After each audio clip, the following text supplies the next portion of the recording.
নমস্কার, জয় মাতারা।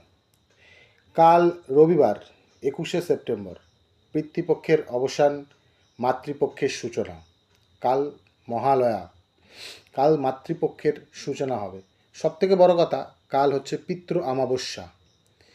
এই পিতৃ অমাবস্যায় বাড়িতে নিয়ে আসুন একটা এমন গাছ, যে গাছটা যদি আপনি বাড়িতে নিয়ে আসেন, আপনার বাড়িতে অশান্তি, আর্থিক সমস্যা সমস্ত কিছু দূর হয়ে যাবে। একটি গাছ বাড়িতে নিয়ে আসুন, বাড়িতে নিয়ে এসে গাছটিকে রোপণ করুন। সেই গাছটি খুবই মূল্যবান একটি গাছ।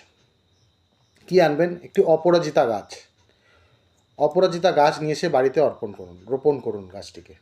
দেখুন আস্তে আস্তে আপনার জীবনে কেমন পরিবর্তন আসে। অপরাজিতা গাছ খুবই মূল্যবান একটি গাছ।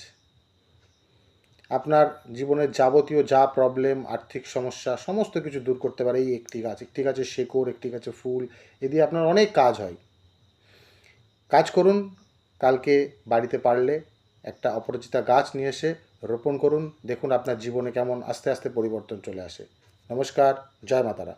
টিপসটি ভালো লাগলে প্রচুর প্রচুর শেয়ার করবেন, চ্যানেলটিকে ফলো করবেন। পার্সোনাল কিছু দরকার থাকলে অবশ্যই কমেন্ট বক্সে জানাবেন, সুরাহা পাবেনই পাবেন।